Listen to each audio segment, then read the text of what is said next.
In the ancient kingdom of Persia, where diamonds fell like rain and poetry flowed like rivers, there lived a mighty king named Scheherazade. He ruled with justice and was beloved by his people. He had a brother named Schahzaman, who ruled a neighboring kingdom. Together, these two brothers had everything a king could desire: riches beyond measure, armies of warriors, and peace throughout the land. But one fateful day, King Scheherazade returned to his palace unexpectedly, ahead of his scheduled arrival. What he discovered in his own royal chambers would shatter his heart forever. His beloved queen, the woman he had trusted with his life, lay in the arms of a lowly slave. The betrayal cut deeper than any sword. He had loved her completely, with all his heart. In his rage and shame, King Scheherazade executed them both, the queen and the slave. But the poison of distrust had already spread through his veins like venom. From that day forward, he became convinced that all women were treacherous and deceitful.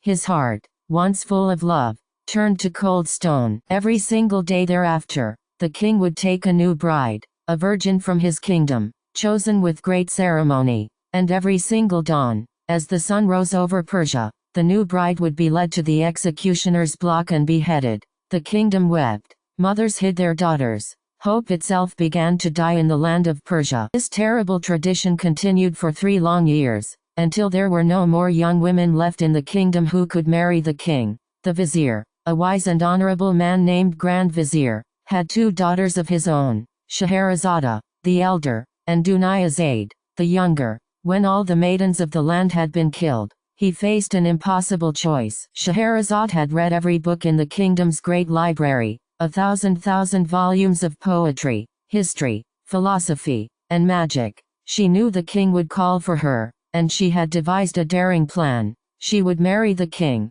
but she would not die. She would weave tales so captivating, so full of mystery and wonder, that the king would have to spare her life to hear how they ended. On her wedding night, Scheherazade did not weep or plead for her life. Instead, she asked one final favor of the king, a kindness. She called it. She begged to say goodbye to her beloved sister, Dunayazade, who had come to the palace to mourn her. The king, surprised by her courage, granted her wish. As the first night fell, Dunayazade asked her sister a question. "My lady sister, if it pleases the king, will you tell us a story?" A story to pass the night. And so Scheherazade began. There once was a merchant, a wealthy man who had many slaves and great caravans. But one day, by accident, this merchant offended a powerful genie, a spirit of the air, and the genie swore to kill him. Just as the merchant faced death, just as the genie's sword was raised high, Scheherazade fell silent.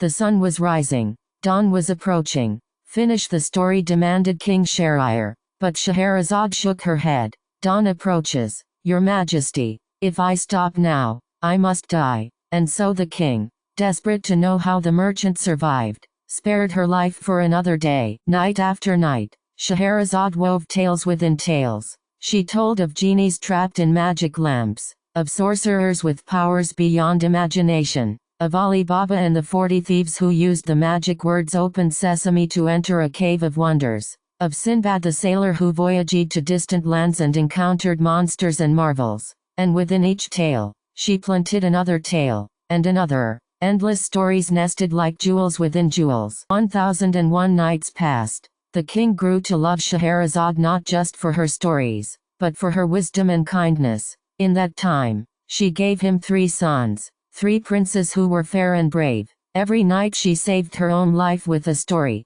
and every morning the king woke eager to hear how each tale would continue. When the 1001 nights had passed, Scheherazade gave birth to a 3rd son. On that blessed night, the king summoned her to his presence. "You have given me sons," he said. "You have given me heirs. But more importantly, you have given me back my humanity. I was a monster, and you have healed me with your stories." And so the killing stopped forever. The king declared that no more brides would die, that the ancient tradition of death was ended forever. The kingdom rejoiced. The streets filled with music and dancing, because of one woman who dared to speak. 1001 nights of stories, and the power of words. Persia was free once more. When Scheherazade finally finished her last tale, she asked the king not for her own life, but for mercy for her children. "Let them live," she begged. "Let them grow and learn and love. The king's heart, broken for so long, finally healed. He embraced his sons and his wife, and they lived in happiness ever after. The end is never truly the end. Every story told is a seed planted in the heart of the listener. And who knows? Perhaps somewhere, right now, another Scheherazade is saving the world, one story at a time. For as long as there are stories, there is hope. This is the legacy of Scheherazade. This is why we tell stories still.